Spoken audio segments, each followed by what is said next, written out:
abierta la plataforma esa, ¿viste? Ya estoy, ya.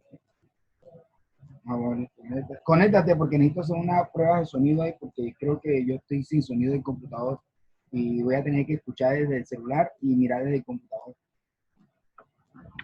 Dale, dale.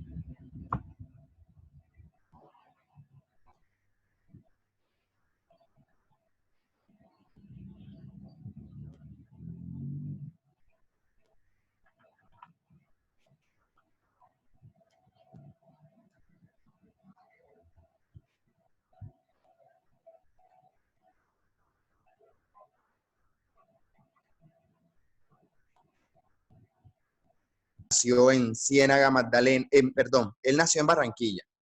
Álvaro Cepeda nació en Barranquilla, pero muy niño se mudó a la vecina ciudad de Ciénaga entre 1933 y 1935. Su proceso creador es un proceso bastante amplio, mayoritariamente en el periodismo, aunque incursionó en la literatura con dos libros de cuentos, Los cuentos de Juana, Todos estábamos a la espera, y una novela muy importante para la literatura colombiana como es La Casa Grande. Dentro de la literatura escrita por Álvaro Cepeda, se destaca La Casa Grande por las denuncias que hace de la masacre de las bananeras, de todas estas circunstancias políticas y sociales que rodearon al Caribe durante los dos primeros decenios del siglo XX. Y pues hace todo un entramado de relaciones familiares, militares, y todo lo que tiene que ver con este proceso tan importante para la historia de Colombia y las luchas sindicales. Y en Todos estábamos a la espera, pues ya es un grupo de cuentos más abiertos, en el sentido de que no todos están circunscritos al Caribe colombiano, pero este que vamos a narrar, que es Todos estábamos a la espera, sí se circunscribe en el Caribe colombiano y narra una historia pues muy, muy particular. Y pues los estudiosos de la obra de Álvaro Cepeda coinciden en que este cuento hace referencia a un pueblo de clima caliente, a un pueblo del Caribe colombiano. Entonces, no sé si Guillermo quiere hacerme una pequeña anotación más sobre Todos estábamos a la espera y sobre el cuento Hay que buscar a Regina.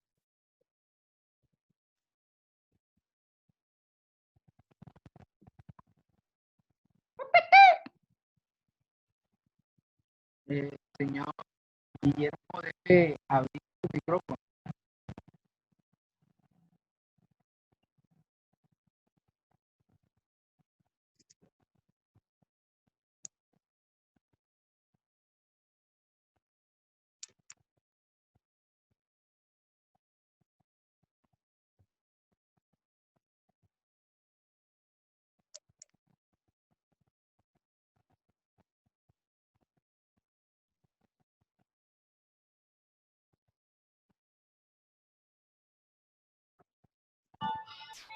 Bueno, ¿me están escuchando?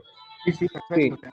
Xavier, Sí, claro. hay que acotar algo sobre la vida periodística de Cepeda Zamudio, que fue más amplia que su vida como literato, porque Cepeda Zamudio se inicia a los 18 años publicando una columna en el diario El Heraldo de Barranquilla, donde era asiduo colaborador.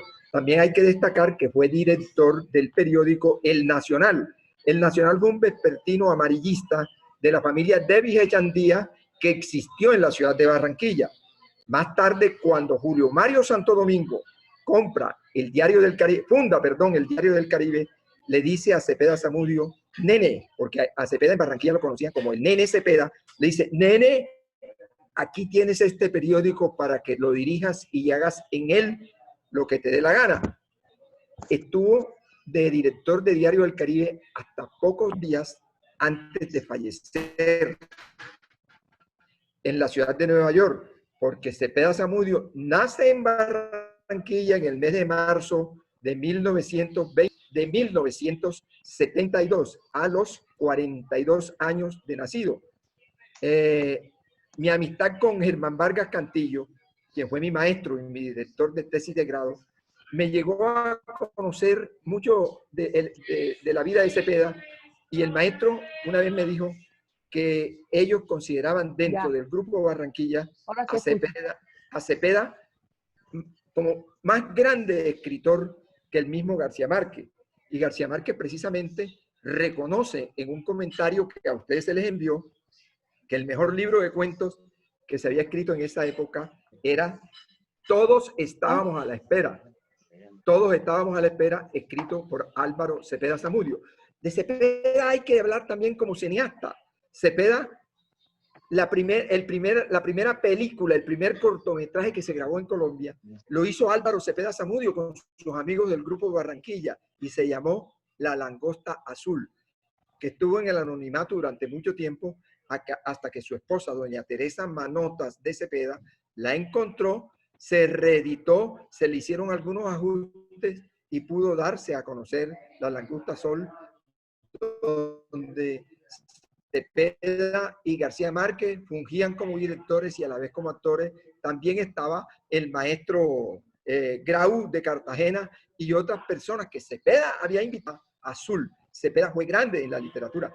En el periodismo. Pedro habla con su equipo, lo prefiere escribir con un teclado y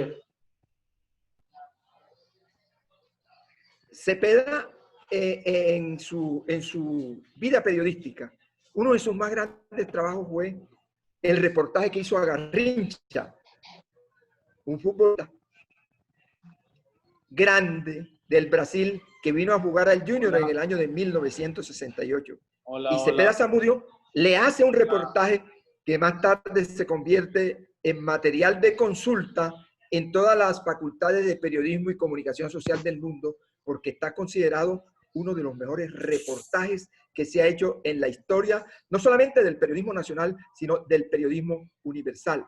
Este texto de Cepeda Zamudio, tuve la oportunidad de conocerlo en mis épocas de estudiante de periodismo en la ciudad de Bogotá, cuando un profesor repartía los trabajos y decía, usted que es costeño le toca averiguar por Cepeda Zamudio, y conseguí un librito que se llamaba Antología de Grandes Reportajes, escrito por Daniel Samper Pisano, en donde estaba incluido este reportaje y definitivamente muy hermoso. También hay que anotarle dentro de su actividad periodística que Cepeda fue, junto con Fuenmayor, con Vargas Cantillo, con García Márquez y con Alejandro Obregón, fue fundador del semanario Crónica, que era un semanario cultural y deportivo. Pero como aquí, la tarde de hoy, estamos, es para hablar de Álvaro Cepeda Zamudio como literato. Yo creo que debemos empezar, mi estimado Xavier, a darle lectura al cuento Hay que buscar a Regina, y después explicamos por qué Hay que buscar a Regina nace Navarro quería vender a Raquel. Bueno, entonces inicio con el cuento. Todos vimos cuando Juan García entró a la inspección. No es como han dicho por ahí, que a Juan García lo trajeron los rurales. No, él vino por sus propios pies, sin que nadie lo trajera. Vino simplemente, sin alboroto, con sus pantalones sucios y los cabellos despeinados, con la camisa a cuadros que no se quita nunca, y sin que nadie lo llamara ni le dijera, nada entró a la inspección. Y esto lo pueden decir los que estaban conmigo, los que estábamos esa tarde en la puerta del billar de Venancio, que también vieron lo que yo, que Juan García entró solo a la inspección, entró por su propia voluntad. Ninguno de nosotros sabía de qué se trataba. Ninguno hizo comentarios, hasta cuando salió apresuradamente un rural. No sé cuánto tiempo transcurrió desde cuando Juan García entró solo a la inspección. No sé cuánto tiempo pasó hasta que Juan García entró cuando el rural salió apresuradamente, pero ya Jácome y el Mono habían jugado 2 partidos de a 50, y el Mono perdió ambos, y para no pagar dijo que Jácome le hacía trampas, y le rompió la cabeza con el taco. El Mono es así. Pero cuando el rural volvió y vimos que detrás de él venía el viejo Hernández con su sombrero de fieltro y mascando tabaco nerviosamente, y detrás del viejo Hernández su mujer, envuelta en un pañolón negro y con el moño fijo sobre la cabeza reluciente. Cuando vimos esto, Venancio salió detrás del mostrador, dobló el periódico que había estado leyendo, atravesó la calle y se recostó haciéndose el tonto contra la ventana de la inspección. Entonces todos atravesamos la calle, hasta el mono, que ya había comenzado otro partido, dejó el taco sobre la mesa, cruzado entre las bolas de modo que no pudiera moverlas, y se vino a ver lo que sucedía en la inspección. Todos vimos a Juan García con sus pantalones sucios y su camisa a cuadros, de pie frente al inspector, quieto, mirando fijamente el tintero que estaba encima del escritorio.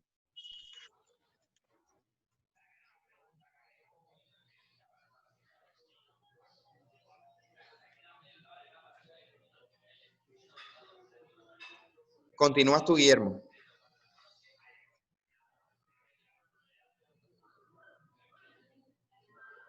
Todos vimos a Juan García con sus pantalones sucios y su camisa a cuadros, de pie frente al inspector, quieto mirando fijamente el tintero que está encima del escritorio. Y ni siquiera se movió. Cuando el viejo Hernández dijo, bien alto para que todos escucháramos: un día de estos tendré que matar un hijo de puta. Siguió quieto frente al escritorio. El inspector le dijo al viejo Hernández que se callara y Juan García siguió hablando. La sala de la inspección es pequeña. Todos oímos claramente cuando Juan García dijo: yo maté a Regina. Yo maté a Regina, señor inspector, la ahogué. Lo dijo sencillamente, sin alboroto, exactamente como había en la inspección, sin pizca de miedo, y todos vimos al viejo Hernández cerrar los puños y abalanzarse contra Juan García. Nosotros creíamos que se iba a defender, pero se quedó quieto protegiéndose la cara con las manos, hasta que un rural se lo quitó de encima. La vieja no dijo nada de principio, se quedó muda de rabia, pero cuando nos vio delante de los barrotes de la ventana, se puso a pujar, tratando de sacarse las lágrimas, pero no pudo y se quedó callada. Todos oímos al inspector cuando amenazó al viejo Hernández con soltar a Juan García si no guardaba la compostura. Después siguió preguntando descuidadamente, sin que muchos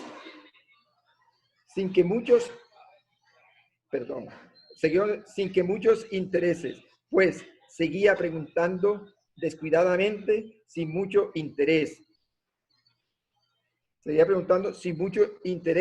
Mientras se abanicaba con el secante grande que dan las propagandas de las farmacias. Perdón, es que no estoy aquí y no veo bien. Le voy a pedir a otra persona que continúe leyendo ahí donde dice los secantes grandes que regalaban las farmacias. Bueno, yo le colaboro. Okay. De propaganda en la farmacia y lanzaban resoplidos espaciados entre contestación y contestación. Todos oímos el relato de Juan García casi completo, porque cuando dijo que el viejo Hernández quería vender a Regina, Venancio gritó que era un viejo cabrón y que los rurales nos hicieron quitar de la ventana. Pero esto fue casi al final. Juan García no pudo decir mucho más, pues el mono no había comenzado a jugar nuevamente cuando el viejo Hernández salió de la inspección. Lo que nosotros le oímos decir a Juan García fue que la había matado, que había matado a Regina, la hija del viejo Hernández, más precisamente que la había ahogado. Refirió que anoche había ido, como de costumbre, a ver a Regina, después de que los viejos se acostaban. Todas las noches iba a verla a escondidas desde que el viejo Hernández le dijo que no iba a dejar que Regina se comprometiera con él. Ella no podía salir de la casa porque el viejo le ponía candado a la puerta antes de acostarse y tenía que esperar a que se durmieran para abrir la ventana de la cocina y hablar con él. Juan García contaba todo esto sin mirar a ningún lado, quieto, con la vista fija en el tintero. También dijo que anoche Regina le había dicho que el viejo Hernández le iba a vender y que ella le contó cómo esa tarde había venido un hombre muy bien vestido y estuvo un rato encerrado con la vieja y el viejo. Y como luego la llamaron y el viejo Hernández le había hecho quitar el vestido y el hombre le apretó los senos, el inspector seguía abanicándose y lanzando resoplidos.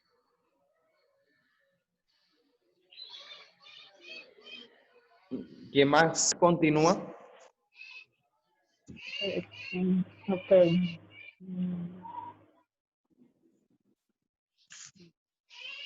Y que ella le contó cómo esa tarde había venido un hombre muy bien vestido y estuvo un rato encerrado con la vieja y el viejo, y cómo luego la llamaron y el viejo Hernández le había hecho quitar el vestido y el hombre le apretó los senos.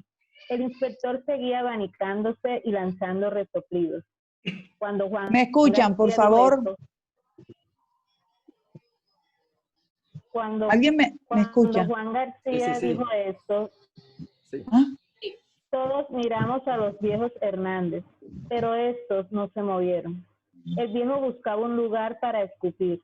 Escupió su tabaco y todos creímos que iba a hablar, pero no dijo nada. Entonces fue cuando Venancio le gritó, viejo cabrón, y los rurales.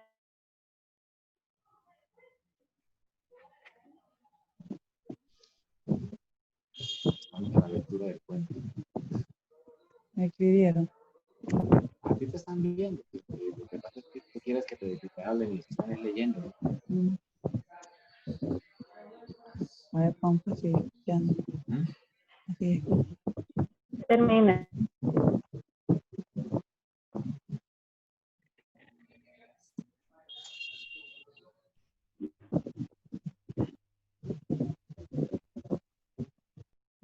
Bueno, continúo yo si no hay más voluntarios. Y los rurales nos echaron de la ventana. Pero antes Juan García contó cómo la había matado.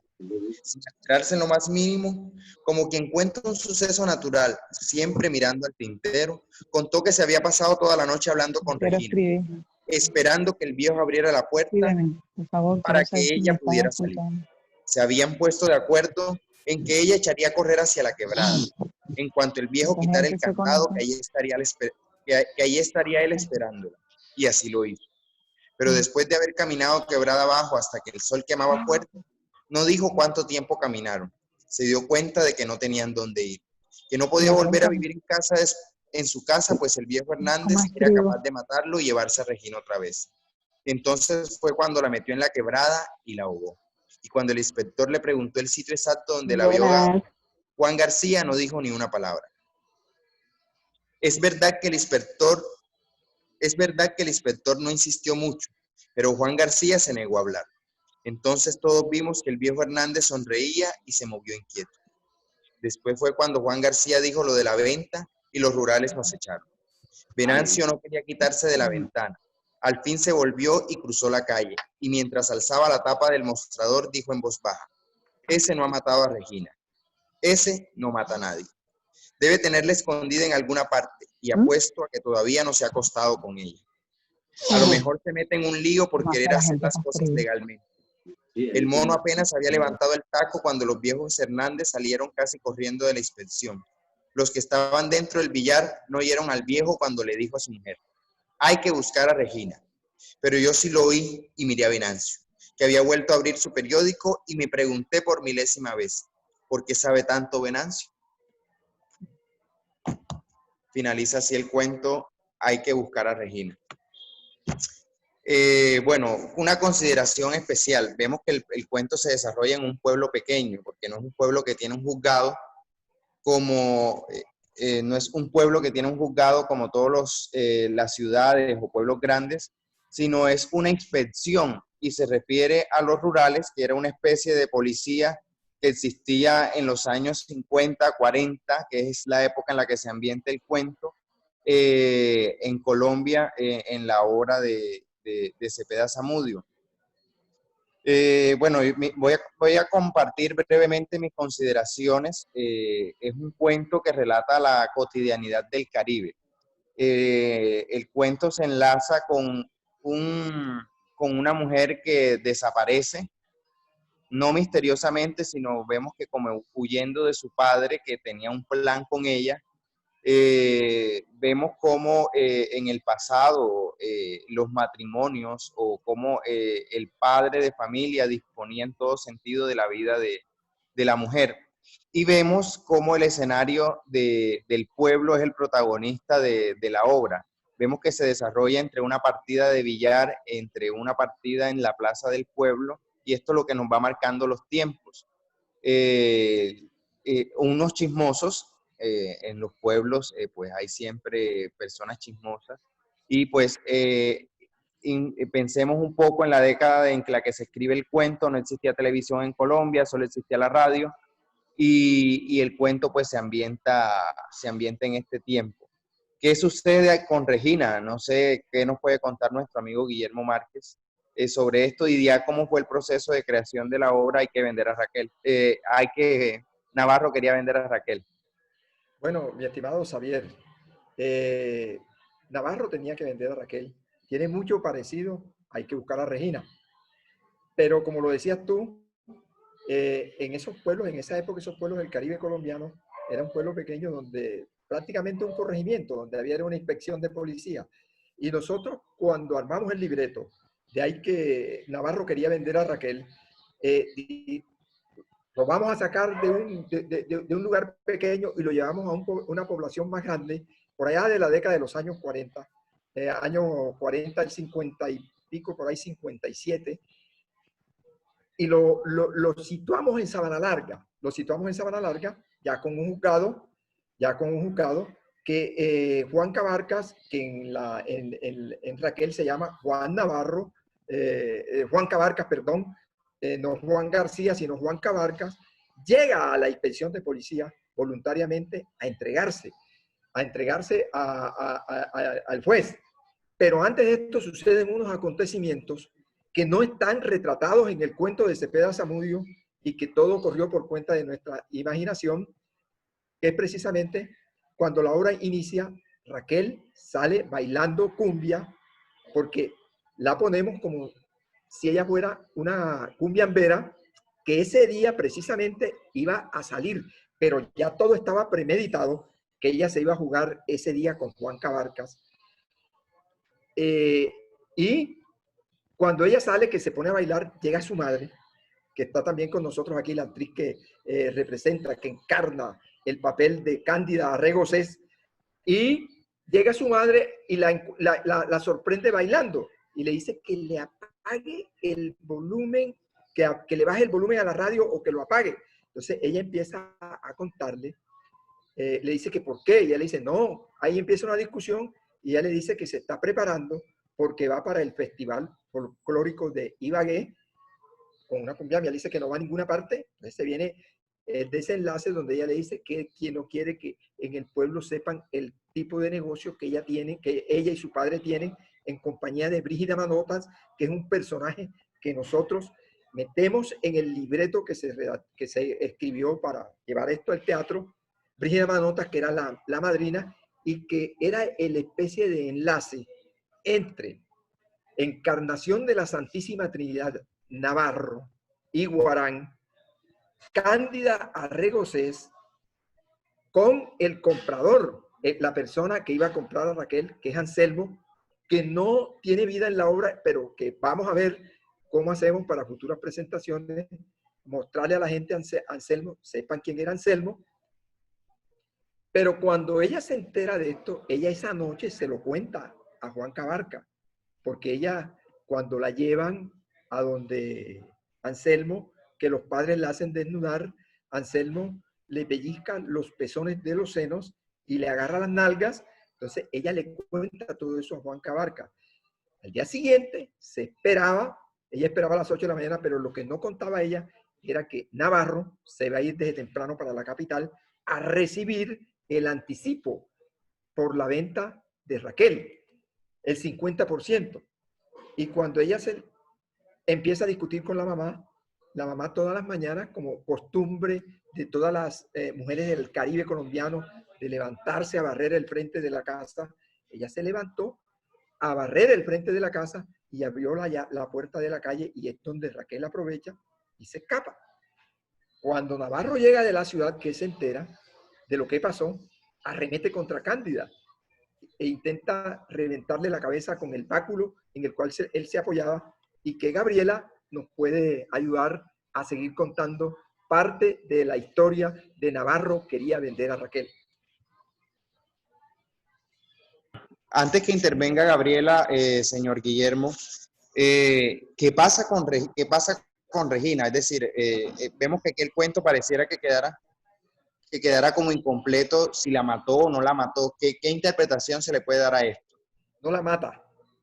No la mata. Pasa como en los cuentos esos que se ven aquí en el Caribe colombiano, donde una mujer anteriormente le decía a los papás que el novio la había perjudicado, y matan el novio y después la llevan a donde el médico legista y vamos a ver que está más señorita que las muñecas de la Kiko. ¿Oyó? Entonces, eso pasa con Regina. Juan García la protege.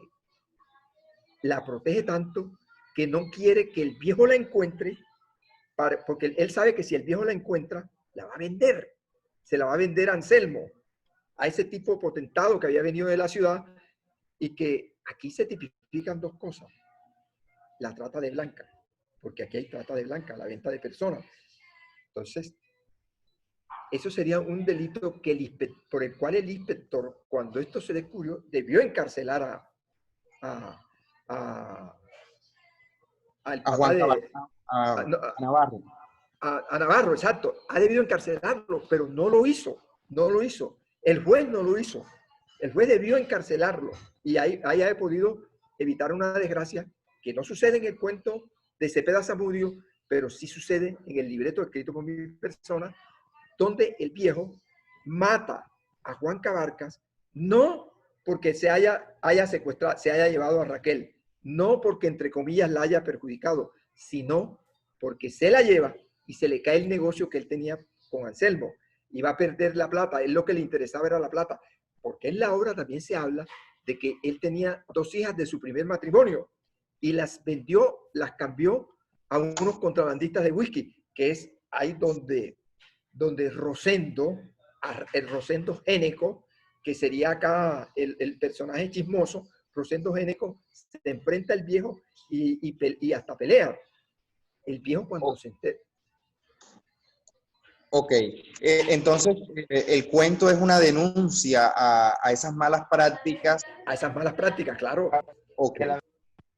Claro, el cuento y la obra de teatro son una denuncia a esas malas prácticas de la trata de blanca, de la venta de personas, que eso está tipificado en un delito, es un delito de lesa humanidad, que está condenado por las organizaciones internacionales de derechos humanos y por los altos tribunales. El Tribunal de Roma la condena, la Comisión Interamericana de los Derechos Humanos condena el tráfico de personas.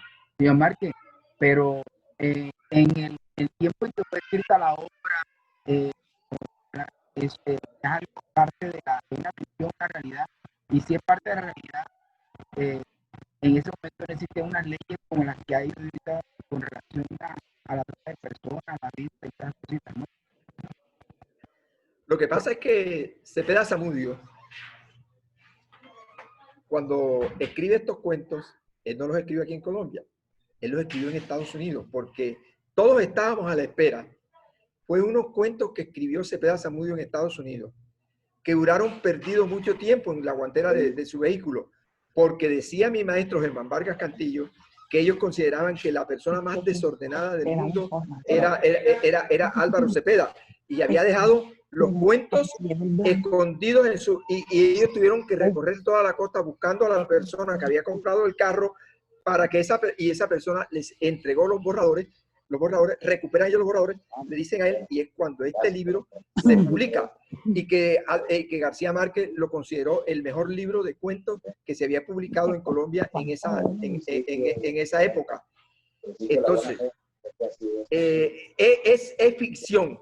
Todo el cuento es ficción, pero basado en hechos que se puede considerar reales, porque como decía Xavier, anteriormente los padres le imponían a las hijas los maridos y a los hijos las mujeres. Entonces, esto era lo que pasaba acá en Regina, y lo que también pasó en Raquel. Yo tengo una anotación, y es que sí, siempre han existido las leyes. Y por supuesto las leyes que castigan esto. Solamente que había cierta complicidad en que nadie denunciaba y no existía la fiscalía como existe hoy día. Entonces, y como esto se desarrolla en unos pueblos del Caribe que siempre han estado bastante olvidados, si leemos toda la obra de Cepeda Zamudio nos damos cuenta, no es que no siquiera hay que leer la de Cepeda Zamudio, acompañamos de la de García Márquez, nos damos cuenta que estos son unos pueblos sin ley, o sea, los pueblos sobre lo que ellos escriben. Entonces, pues nadie iba a denunciar a alguien porque la obligaron a casar, ¿no? Yo puedo hablar. Sí, claro, por supuesto, te escuchamos, Luz. Bueno, esa historia que está contando mi amigo ¿cómo es? Guillermo, hablando también de la obra y todo, nos recuerda en este momento la polémica que hay con el viejo Zuleta, el famoso tipo que es locutor de por allá. Mira las prácticas de la gente de allá de la Alta Guajira, de los indios de Guayúes, que son ellos. Ellos están practicando la venta de las hijas y todo. O sea, la misma vaina que practican allá, la practican por toda la zona Caribe. Y hoy en día, pues, yo pensé que esa vaina se había acabado, que ya nadie estaba vendiendo los hijos, ni esa vaina, esos negocios no se hacían. Y nos damos cuenta, hoy en día, pues reciente, que eso es una vaina de ahorita. Y nos dimos cuenta que todavía existen esas prácticas y esas ventas. Y son disque llamadas, entre comillas, culturales. Lo que pasa es que las mujeres de ahora no somos pendejas, eso era antes. Ahora sí nos oyen la boca bien, porque ya nosotros nos liberamos de todas esas ataduras que nos tenían los hombres. Entonces, hoy en día peleamos por nosotras mismas, peleamos por nuestras ideas, peleamos por nuestros derechos. Entonces, eso está relacionado con esa polémica en este momento que se armó con este señor Zuleta. Analicen y verán. Yo cuando leí esa historia que ustedes estaban ahora del libro, me acordé mucho de eso. Yo decía, apenas estemos en la conversación, yo inmediatamente le digo a ellos mi pensamiento, es todo. Ayer, Okay. hay alguien que escribió algo. Sí, creo que escribió Oriana Fernández, dice, el patriarcado auscultado en la perspectiva de Cepeda. Voy a hacer un comentario de una obra de la novela de García Márquez, de la novela de Cepeda, donde también se ve muy claro este tema del patriarcado, es decir, cómo esa figura del padre que domina en exceso a los hijos. No escucho, ven acá. E incluso a la hija. Ven que no escucho, ¿qué pasó? Se ve no claramente. No escucho la reunión, de repente se le fue el volumen. Se ve claramente. ¿Qué hago? Un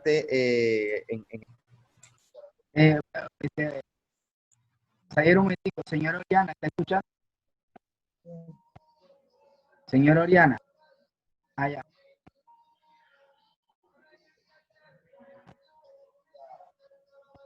en el Caribe. Como complemento, es verdad lo que dice nuestra amiga Luz del Carmen, o lo que dice la señora Luz del Carmen. Disculpen, tengo En los problemas años con el 40, audio. pues las mujeres todavía están... La señora Oriana, como ella quiere hablar, pero En el Caribe, que ya nos adentran un poco cuando la mujer logra liberarse y se más su pensamiento. Javier, ¿Sí? nosotros en Navarro, quería vender a Raquel, plasmamos eso porque también Navarro recibe de Anselmo no solamente dinero en efectivo, sino recibe 2 lotes de chivo y un cargamento de whisky por la virginidad de Raquel. Entonces, ¿por qué hacemos esto?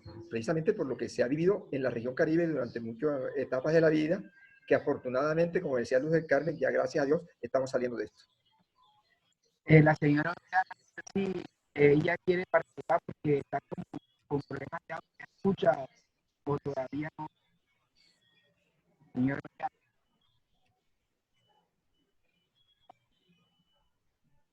Ya, creo que sí. ¿Me escuchan ustedes? Perfectamente. Sí, la estamos escuchando perfectamente. Perfecto, se escucha, habla. Bueno, sí.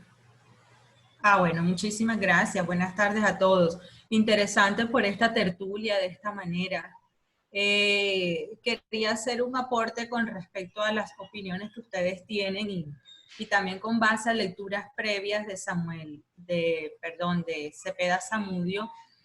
Y quería hacer un aporte desde el punto de vista, desde el inicio de la escritura de Álvaro Cepeda, que recordemos que fue el iniciador del modernismo en Colombia. Entonces, cuando él inicia con esta nueva estructura narrativa y de contenido, Colombia estaba trabajando mucho lo que era la literatura costumbrista. Recordemos pues las narraciones de Tomás Carrasquilla. Cuando él llega con este torbellino de una narrativa renovada en Colombia, y la revista Mito es quien le abre la puerta, se forma la polémica entre los costumbristas y los universalistas, porque hasta los costumbristas se mantenía el modelo de un relato que defendía a la familia, principalmente al patriarcado. Y con Álvaro Cepeda Zamudio, el patriarcado se viene al piso. Y es lo que vemos en toda la narrativa de él. Digamos que es un sentido transversal en su obra. Y siempre hay un personaje que quiere liberarse de ese yugo opresor patriarcal, pero ese recurso es propio de una literatura moderna que intenta desvincularse de un áurea costumbrista defensor de las costumbres familiares en Colombia. Ese es mi aporte. Muchísimas gracias, señora Oriana. Bueno. Interesante aporte. Oriana, eres Katy, ¿verdad? Oriana. Sí, Katy Paternina, hola. Hola, ya sí reconocía tu voz. Una amiga que vive aquí en Sabana Larga, oriunda de Manatí, ¿cierto?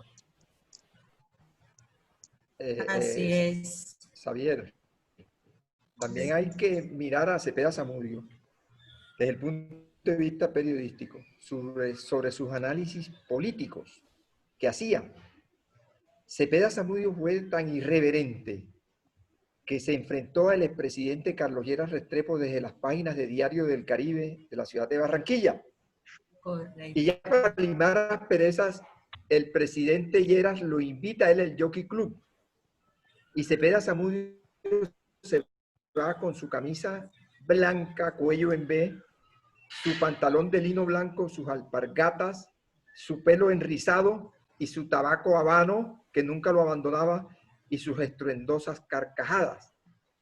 Así como llegó al Jockey Club, también llegó a un matrimonio aquí en Sabana Larga, al matrimonio de la ya fallecida pareja conformada por el profesor Julio Terán y la señora Vita Castro. ¿Cómo llega aquí él ese matrimonio? Llega por el padre de Isabela Santo Domingo, el señor Alberto Santo Domingo, quien era primo hermano de don Alejandro Echeverría, y lo invitan, se vienen al matrimonio, Cepeda no estaba invitado, todo el mundo andaba de saco y corbata y él llegó, y unos personajes de Sabana Larga molestos por la presencia de Cepeda y por la forma como él hablaba desparpajadamente, su carcajada era lo que se sentía en la casa donde era la fiesta. Y el padre, había uno que envenenaba al papá de la novia. Don Alejandro Echeverría se dio cuenta que su suegro estaba molesto y que podía dañar la fiesta.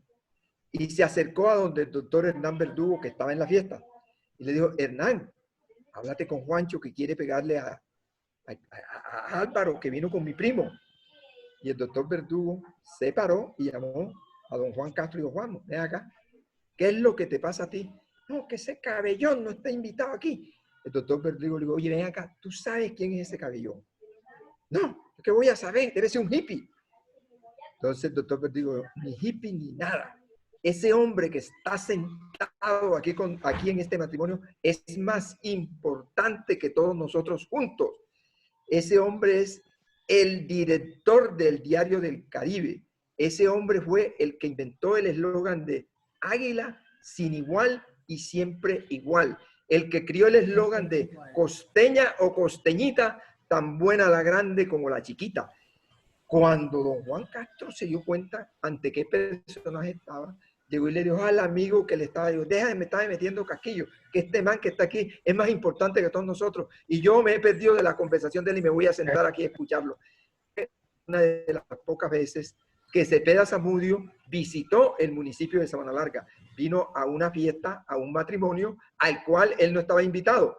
Y termina diciéndole Cepeda Zamudio a don Juan Castro: don Juan, y usted se salvó porque Obregón ni Gabo los encontramos porque también los íbamos a traer a este matrimonio. Imagínense ustedes esa tripleta en ese matrimonio, cómo hubiese sido esa fiesta. La mamadera de gallo ahí, impresionante. Esta historia me la contó los hijos de don Alejandro Echeverría y me la reafirmó el finado profesor Julio Terán León, quien me decía: sí, él estuvo ahí, él se presentó y él no estaba invitado. Él llegó, no llegó ni a la iglesia, él llegó directamente a la casa de mis suegros, donde era la fiesta, donde era la recepción, y todo el mundo de saco y corbata, y él vestido de esa forma. Pero ya después el tipo era tan simpático y tan agradable en su charla que a todos nos cayó bien y terminamos haciéndole ronda. Esa fue la historia de Cepeda cuando visitó a Sabana Larga. Interesante. Qué buen detalle, Guillermo. Bueno, no sé si habrá algún último comentario, porque pues, por cuestiones de tiempo esta plataforma nos bloquea. Sin embargo, antes de que, pues, mientras alguien más se anima a preguntar algo, esta es la primera parte de este encuentro. El martes hay una segunda parte porque es la parte dedicada a Gabriel García Márquez. La Casa de la Cultura hizo 2 obras de teatro, una que es Navarro quería vender a Raquel, que ya le enviamos. Si hay alguien que no le ha enviado, por favor nos escribe y tomamos nota y se la enviamos. Y la otra es La mujer que llegaba a las 6, un cuento de Gabriel García Márquez. No vamos a decir nada de la hora, lo diremos en la próxima sesión o en el próximo conversatorio sobre Gabriel García Márquez. Entonces no sé si alguien más tiene algún apunte de Álvaro Cepeda Zamudio. Es recomendadísimo La Casa Grande si queremos conocer esa realidad de lo que pasó en Ciénaga Magdalena en diciembre de 1928, si queremos conocer la familia, es decir, cómo es la vivencia de una familia en el Caribe en la década del 40 y cómo se difunden las noticias en los pueblos. Y pues hay que buscar a Regina, hace parte de ese universo literario, y quien lea La Casa Grande encontrará a Regina, digámoslo así, la va a encontrar perdida, como decía Guillermo. Regina aparece por ahí. Quiero decirles algo. Afortunadamente, el escritor francés Jacques Chirac y Fabio Rodríguez se dieron a la tarea de recopilar la obra literaria de Álvaro Cepeda Zamudio, que está en un libro que publicó la editorial Alfaguara. Aquí están, todos estábamos a la espera, que tiene cuentos interesantes, como Hay que buscar a Regina, como Todos estábamos a la espera, como Hoy me quiero vestir de está La Casa Grande, Los Cuentos de Juana, es impresionante, espectacular Los Cuentos de Juana. A mí me gustaría que todos aquí habláramos el mismo lenguaje, porque a mí alguien me decía, y yo creo que no se equivoca, que si Cepeda hubiese vivido 10 años más, Colombia hoy en día tuviese 2 Nobel de literatura, Cepeda y García Márquez. Y yo estoy de acuerdo con la persona que se atrevió a hacer esa aseveración, porque me he leído la obra de Cepeda Zamudio completica y es impresionante, es de una riqueza semántica impresionante. Aquí Cepeda Zamudio perteneció al boom de escritores de Latinoamérica. Cepeda Zamudio es una de las personas que empezó a revolucionar la literatura en Latinoamérica. Cepeda Zamudio es uno de los periodistas que revolucionó el periodismo colombiano. Cepeda Zamudio es uno de los cineastas que revolucionó el cine en Colombia con La Langosta Azul. Entonces, es un hombre que merece que nosotros le demos el sitio que se merece dentro de las letras de la costa. A mí alguien me decía, ustedes todas las adaptaciones y todas las obras de teatro que hacen en El Faro llevan la marquilla de los escritores del Caribe. Y yo le decía a la persona que me hizo ese comentario, le decía, es que aquí tenemos escritores tan grandes que no tenemos necesidad de salir a otras regiones del país a buscar para hacer adaptaciones. Aquí tenemos, con la venia de Xavier y de todo, aquí tenemos un Roberto Burgos Cantor, que ya falleció, excelente, un Zapata Olivella, excelente, un José Luis Garcés, excelente, un Gabo, un Eduardo Marcélez Laconte, un Ramón Ilián Vaca, en fin, y les recomiendo a todos un libro que se llama 25 cuentos barranquilleros, espectacular. Ahí está, todos estábamos a la espera, ahí están cuentos de Maribel Moreno, ahí están cuentos de Alfonso Fuenmayor y cuentos del padre de la persona que ayudó a estos jóvenes a salir adelante en la literatura, del gran maestro José Félix Fuenmayor con sus novelas Cosme y sus cuentos, el cuento de una vieja, el viejo cuento de la escopeta y La muerte en la calle. Ahí están todos esos cuentos. Entonces yo los invito a que lo adquieran, lo venden en la Universidad del Norte porque fue editado por la Universidad del Norte, así como la Universidad del Norte editó la recopilación del semanario Crónica, donde hay varios cuentos y varios escritos de Álvaro Cepeda Zamudio y todas esas personas que integraron el grupo de Barranquilla, que para honra y bien del Caribe colombiano fueron las personas que le dieron nuevas luces a la literatura y a las letras de este país. Si me permite, Gabriel, no sé. Está la señora Oriana, o Gabriela está levantando la mano. Sí.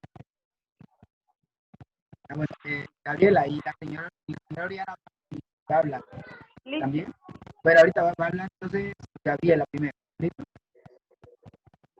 Bueno, quiero agradecerles a todos, ¿verdad?, por la atención, por estar aquí. Si hablamos de escritores, yo quiero resaltar, tenemos entre nosotros un excelente escritor, una persona que es muy creativa, que tuvo la capacidad de adaptar este cuento de este personaje ilustre de la literatura, pero él también merece honra y yo quiero darle gracias a Guillermo Márquez porque nos permitió a la Fundación Teatral El Faro de poder llevar a una puesta en escena esta maravillosa obra como lo es Navarro quería vender a Raquel. Muchísimas gracias. Quiero que todos sepan que no es fácil de interpretar un personaje y más de llevar el objetivo del perfil psicológico de cada personaje, cada puntualidad que ha hecho el señor Xavier, que lo respeto mucho, una persona muy elocuente, muy educada, muy instruida. Pero quiero sí agradecer en este espacio y pues decirte, Guillermo Márquez, muchas gracias. Sigue escribiendo, por favor. Sigue leyendo y estos espacios son muy significativos. Gracias pues que pudimos representar, gracias a Dios, la Fundación Teatral El Faro, esta obra teatral, y vendrán muchas, porque todos estamos para cosas grandes, y muchas gracias también a la Casa de la Cultura. Gracias. Señora Oriana. Gracias, hasta aquí llegó mi intervención. Muy amable.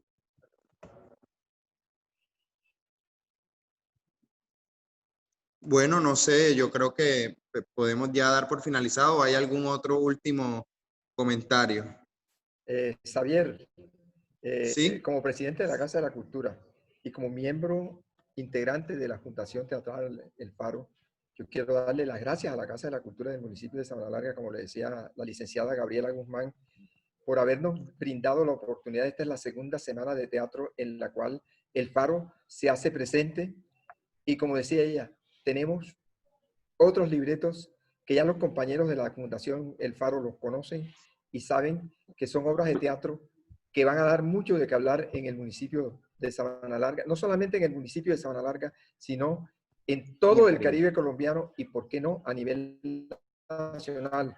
En el Caribe y a nivel nacional van a dar mucho de qué hablar, porque gracias a esta segunda semana de teatro, que no fue presencial, sino que fue virtual, y que nosotros nos pudimos proyectar no solamente a la gente de Sabana Larga, sino a toda la gente del país y del mundo.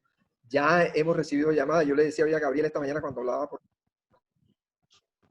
teléfono con ella, que me llamaron para ver si montaban a Raquel, pero yo le dije que tenían que esperar porque le íbamos a hacer unos ajustes y que apenas estuvieran esos ajustes y estuviese legalizada una situación en el Ministerio del Interior, nosotros con mucho gusto daríamos el visto bueno para que Raquel no solamente sea exclusivamente del Faro, sino que sea de los grupos de teatro en Colombia que a bien tengan montar esta obra y que gracias a la Casa de la Cultura se ha dado a conocer a nivel nacional y gracias a los actores que, como decía Gabriela, mire, no es el hecho de que yo escriba el libreto, es el hecho de todo lo que ellos han aportado a este proceso. Cada día, cada vez que nosotros presentamos, Navarro quería vender a Raquel, esta obra va madurando, va madurando, va madurando y está llegando ya casi al punto de la excelencia. Gracias a la Casa de la Cultura por habernos permitido estar en esta segunda semana de teatro. Javier, entonces, cierre el evento. Bueno, invitarlos a, ¿me escuchan? Sí. Invitarlos a todos a la próxima sesión, ya la avisaremos por las redes sociales, ya sí va a ser un conversatorio, bueno, sí vamos a tratar de hacerlo por Zoom, cada vez un poquito mejorando nuestra conectividad. Es la primera vez que hacemos esta actividad por Zoom, pedimos a todos un poco de comprensión y no, pues estaremos avisando por redes sociales la hora del próximo encuentro, que es el cuento La mujer que llegaba a las 6. Gracias a los estudiantes de la institución educativa Normal Superior Santa Teresita, a la hermana Sormitalis, a la profesora que nos está acompañando y pues gracias a todas las personas que también están conectadas desde diferentes partes de nuestro departamento. Entonces, muchas gracias por haber asistido. Feliz tarde. Bueno, Xavier. Sí, dígame, Luz. Sería excelente poner esto en práctica para la próxima reunión de nosotros de la sociedad, de la sociedad, de la Casa de la Cultura. En vista de que no podemos reunirnos físicamente, lo podemos hacer por este medio. Ya vimos que sí se puede. Hago el teléfono. Bueno, vamos a preparar esta. Claro que sí. Estamos bien y mejorando. Ser mejores siempre es posible. Señor Guillermo, muchísimas gracias. Señor Guillermo, muchísimas gracias a todas las personas que asistieron a esta tarde maravillosa. Fueron alrededor de 40 personas conectadas desde el principio hasta el fin. Y pues agradecimiento a todas las personas que participaron, que estaban atentos por todo ustedes y a señor por esa aporte que usted hace con su memoria consciente, porque hay que rescatar eso, la memoria consciente que usted tiene. Es importante pues seguirla que aprovechando. Yo, es un baluarte para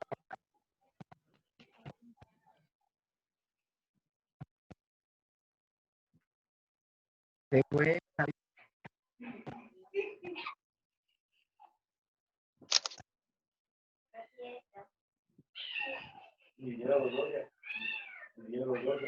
No se escucha.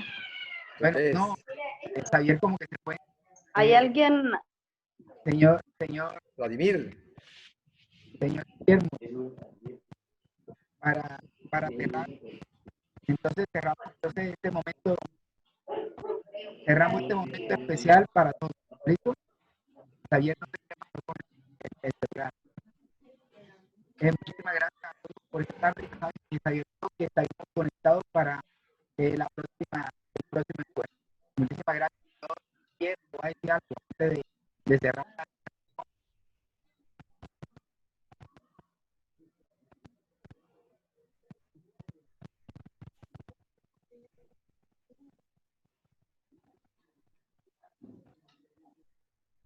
Samuel.